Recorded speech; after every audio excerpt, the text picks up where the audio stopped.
썰푸는 라디오 썰프라. 안녕하세요. 저는 내년이면 60인 인생 후반기를 맞이하는 중년의 남성입니다. 다행히 아직은 운영하고 있는 사업체가 잘 되고 있어서 돈은 꾸준하게 벌고 있고 노후에 먹고 살기에도 큰 걱정은 없습니다만 제 마음에 걸리는 게 딱 한 가지가 있어서 이렇게 썰프라에 사연을 보내봅니다. 항상 듣기만 하다가 제가 이렇게 사연을 보내게 될 줄은 꿈에도 몰랐네요. 현재 제게는 5살짜리 늦둥이 어린 딸이 하나 있습니다. 다 늙은 59살에 웬 어린 딸이냐 싶으시겠지요. 부끄럽지만 아이 엄마는 지금의 본처는 아니고 제가 한때 외도를 해서 낳은 상간녀의 자식입니다. 지금 같이 살고 있는 부인과는 중매로 만나서 연애다운 연애 한번 못해보고 저희 아버지께서 마지가 빨리 장가를 가야 동생들도 간다며 결혼을 재촉하시는 바람에 만난 지 3달 만에 결혼식을 올렸습니다. 혼인 후에 서로를 알아갈 틈도 없이 아이들이 바로 생겼고 아들 둘을 낳아 살면서 본처와는 애틋한 사랑 한 번 없이 대면 살아왔습니다. 저 역시도 사랑은 사치라고 생각했고 한평생만의 일만 하며 돈 버는 기계로만 가장 노릇을 해왔던 것 같습니다. 그러다 7년 전 사업을 하면서 알게 된 한 여자와 사이가 가까워지면서 제가 바람을 피우게 됐습니다. 그 여자는 40대 초반의 이혼 여성이었고 아이는 없었습니다. 시간이 흐를수록 그 여자와 점점 사이는 가까워지기 시작했고 저의 외로움을 많이 채워줬던 그런 여자였습니다. 그리고 지속적인 만남 끝에 제 아이를 가지게 되었습니다. 처음엔 많이 당혹스럽고 이 나이에 아이를 낳아 기른다는 것이 결코 쉬운 일은 아니었지요. 그리고 외도에서 낳은 자식이라는 딱지를 평생 달고 살아야 되는 아픔을 이 아이에게 지어주고 싶지는 않은 마음도 컸습니다. 그렇게 서로 고민을 많이 하다 그 여자가 한마디 하더군요. 제 나이 40이 넘었는데 이번에 아이를 낳지 못하면 평생 아이를 갖지 못할 수도 있어요. 저 이 아이 꼭 낳고 싶어요. 라는 그 여자 말에 끝까지 말리지 못하고 결국 10달을 채우고 이쁜 딸을 낳았습니다. 그리고 그 아이가 5살이 되던 해까지 아빠의 사랑 한번 받지 못한 채 엄마와 둘이 외롭게 자랐습니다. 그 여자도 사업을 하는지라 어린 딸아이는 돌이 되기 전부터 어린이집에 보내졌고 얼마 전부터 유치원에 다닌다고 들었습니다. 물론 저의 잘못이 가장 큰 것도 잘 알고 있고요. 사실 본처와는 30년 결혼 생활을 하면서 신혼 초기부터 많이 싸웠었고 평소에도 사이가 좋지 않았습니다. 서로 애틋해하거나 깊은 정이 있어서 서로 아껴주면서 살아본 적은 없었던 것 같고요. 결혼 초기엔 새로 사업을 시작해서 자리 잡기에 여념이 없었고 워낙에 성격이 센 여자라 저와는 자주 다퉜기 때문에 제가 집에 있는 시간이 솔직히 편하지는 않았습니다. 그러다 보니 가족과 함께 행복하게 지내는 시간은 별로 없었던 것 같고 자연스레 이를 핑계 삼아 집 밖으로 나돌게 되었지요. 아들 둘은 그런 아빠인 저를 외면했고 평소에 엄마를 많이 따랐습니다. 아들들이 고등학교에 들어가면서 애엄마가 느닷없이 외국에서 공부를 시키고 싶다고 제게 제안을 했고 이미 미국 학교에 서류는 다 보내진 상태였습니다. 전 반대할 경황도 없이 어느새 기러기 아빠 신세가 되어 있었습니다. 아들들은 미국 대학까지 들어갔고 대학교를 마칠 때까지 한국에서 홀로 지내며 저는 아이들 뒷바라지를 다 해줬습니다. 그리고 현재는 미국에 있는 회사에 취업을 해서 잘 살고 있습니다. 저야 돈만 보내주면 됐지만 그곳에서 집사람이 알아서 아이들을 잘 키워준 마음은 너무나 고맙지요. 그런데 애들이 어릴 때 가서 그런지 내 자식이긴 하지만 남 같은 사이가 되어버린 것 같아 가끔은 씁쓸하기만 합니다. 그러다 보니 저도 한국에서 외로운 시간들을 오랫동안 보내야 했고 이제야 딸아이의 재롱을 보며 그 여자와 함께 지내는 시간이 많아졌습니다. 저도 젊을 때는 일만 하느라 자식이 이렇게 소중하고 예쁜지를 몰랐습니다. 나이를 먹어서 그런지 지금은 보기만 해도 너무 귀엽고 사랑스럽기만 하네요. 그렇게 시간을 보내다 본처가 애들은 미국에 놔두고 한국에 갑작스레 나왔습니다. 그리고 그 여자와 어린 딸아이의 관계를 알게 돼버렸고요. 우연히 딸아이를 데리고 백화점에 가서 장난감을 사주다 떡하니 본처한테 걸리고 말았습니다. 딸아이가 제게 아빠라고 부르는 소리를 들었기 때문에 빼도 박도 못한 상황이 돼버린 거죠. 당연히 본처 입장에서는 말로 표현할 수 없는 배신감과 충격이었었겠죠. 가장 나쁜 놈은 저란 것도 잘 알고 있습니다. 그 후로 본처는 저만 보면 욕을 퍼붓기 시작했고 자다가 느닷없이 저의 머리를 구타하고 골프채로 온몸을 맞은 적도 여러 번. 그년이 사는 집이 어디냐고 가만두지 않겠다고 죽여버리겠다고까지 난리를 친 적도 부지기수입니다. 물론 제가 죽을 죄를 지었지요. 그렇게 맞아도 마땅하다 생각하며 지금까지 참고 견뎌왔습니다.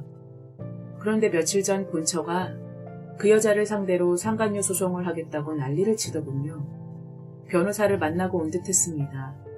전 제 잘못이 크니 입이 10개라도 할 말이 없었지만 본처는 절 보기만 하면 저주와 악담을 퍼부어댔습니다. 제가 큰 잘못을 한 것도 맞지만 그런 저주와 악담을 견뎌가면서까지 도저히 이 여자와 같이 살 수는 없었습니다. 그래서 저는 그 딸아이가 있는 그 여자 집으로 들어와 같이 지내고 있습니다. 제게 나쁜 놈이라고 욕하셔도 할 말은 없죠. 어차피 이렇게 된 마당에 저는 본처와 깔끔하게 이혼을 하고 눈에 넣어도 아프지 않을 이쁜 딸아이와 함께 평생 남은 생을 살고 싶은 마음입니다. 그래서 본처에게 저는 내 재산 80%와 위자료, 매월 생활비까지 지급해 줄 테니 그냥 협의 이혼하자 라고 말을 했더니 당신 미쳤어? 내가 누구 좋으라고 이혼을 해줘? 왜? 그년이 이혼하고 오라디? 라며 평생 저를 괴롭히고 살겠다고 하더군요. 전 더 이상의 설득이 어려울 것 같아 이혼 서류에 먼저 사인을 하고 서류를 식탁에 올려놓고 짐을 싸서 나왔습니다. 그런데 제가 지방 출장을 갔다 오는 날 저녁쯤 본처가 지금 이 여자와 살고 있는 집에 갑자기 쳐들어왔습니다. 배를 수없이 눌러대기 시작했고 현관문 앞에서 고래고래 소리를 지르며 문을 두드리기 시작했죠. 결국 어쩔 수 없이 문을 열어주었습니다. 본처는 몹시 흥분된 상태로 신발도 벗지 않은 채 들어와서 다짜고짜 그 여자의 머리채를 잡아채며 야, 네가 내 남편 꼬신 년이야? 너 오늘 잘 만났다. 너 죽고 나 죽고 한번 끝장을 보자 이 미친년아 하며 소리를 질러댔고 제가 손쓸 틈도 없이 그 여자를 순식간에 밀어 넘어뜨렸습니다.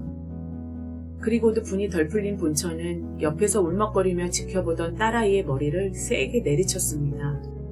어린 딸아이는 속수무책으로 앞으로 엎어졌고 전 그제서야 본처의 팔을 낚아채며 힘겹게 뜯어 말렸습니다. 애한테 이게 무슨 짓이냐며 나가서 얘기하자고 설득을 했지만 본처는 막무가내로 그 여자의 따귀를 여러 대 때렸고 심한 폭력을 행사했습니다. 그리고 눈에 보이는 대로 살림을 때려 부쉈고 온 집안을 난장판으로 만들어버렸습니다. 결국 이웃집의 신고로 경찰까지 쫓아오는 소동이 벌어졌습니다. 심하게 두들겨 맞은 그 여자의 머리에서는 피가 나기 시작했고 경찰들의 도움으로 응급실에 실려가 머리를 15바늘이나 꿰매었습니다. 그리고 2주간을 병원에 입원을 했습니다. 그 모습을 본 딸아이는 충격을 받아 잘 때마다 자꾸 병기를 일으키고 지금은 현저하게 말수가 적어졌습니다. 정말 너무나 마음이 아프더군요. 물론 집사람의 심정도 이해가 됩니다. 하지만 집사람은 신혼 초부터 제게 손찌검이 심했고 자기 기분에 따라 즉흥적으로 행동하고 다혈질에 폭언을 일삼던 그런 사람이었습니다. 그리고 정말 화가 나면 본인 스스로 자해까지 할 정도로 제게 같이 죽자 한 게 한두 번이 아니었습니다. 그래서 저도 병원에서 몇 번 치료를 받은 적도 있었고요. 정말 많이 힘들었습니다. 그렇다고 집사람을 원망할 생각은 추워도 없습니다. 그리고 아빠에게 실망한 두 아들에게도 너무 미안하고 죄스러울 뿐입니다. 병원에서 태어난 그 여자는 나는 그렇다 치고 내 딸을 저렇게 때린 건 절대 용서 못해요. 라며 분을 참지 못하고 본처를 폭행죄로 고소를 했습니다. 역시 본처도 그 여자를 상대로 상간녀 소송을 청구한 상태이고요. 그러면서도 본처는 그 뒤로도 여러 번을 그 여자 집에 쫓아와 온갖 행패를 부리고 동네방네에 상간녀 주제에 내 남편 꼬신 년, 바람난 년, 첩년 등 소문을 내며 명예훼손을 했고 집 앞 현관문에 온갖 욕설을 써붙이고 도망간 적도 많았습니다. 요즘에야 협박죄, 명예훼손죄도 흔해졌지만 당시엔 미처 그런 생각까진 못하고 빨리 이혼을 마무리 짓고 싶은 생각만 가득 차 있었던 것 같습니다. 결국 그 여자는 본처의 만행으로 깊은 후유증이 생겨났고 정신과 약을 복용하며 수면제 없이는 생활을 못할 정도로 심각한 우울증을 앓게 되었습니다. 본처의 목소리도 환청이 들린다고 하고 몇 날 며칠을 방구석에 처박혀 나오지도 않고 먹지도 자지도 못했습니다. 그 모습을 지켜본 저는 가슴이 너무 찢어질 듯 아팠습니다. 나 때문에 이 여자와 딸아이가 못 볼 꼴을 다 당하는구나 싶었죠. 그렇게 2년 가까이 너무나 힘든 시간을 버티다 못한 그 여자는 딸아이를 앞에 두고 극단적인 선택을 하고야 말았습니다. 모두가 잠든 새벽에 본인 스스로 생을 마감했습니다. 그 모습을 처음 발견한 저는 정신적인 충격으로 홀로 남겨진 딸아이를 돌볼 틈도 없이 하늘나라로 떠난 그 여자를 끝까지 지켜주지 못한 죄책감에 시달리고 있습니다. 그리고 어린 딸아이는 엄마의 죽음을 아직 느끼지는 못하고 있는 것 같습니다. 너무나 가엾고 불쌍하지요. 전 식음을 전폐하고 아무 일도 못한 채 술에 쩔어 의지하면서 괴로운 시간을 보내고 있습니다. 이렇게 힘든 상황에서도 본처는 제게 첩년 주제에 잘도 죽었네?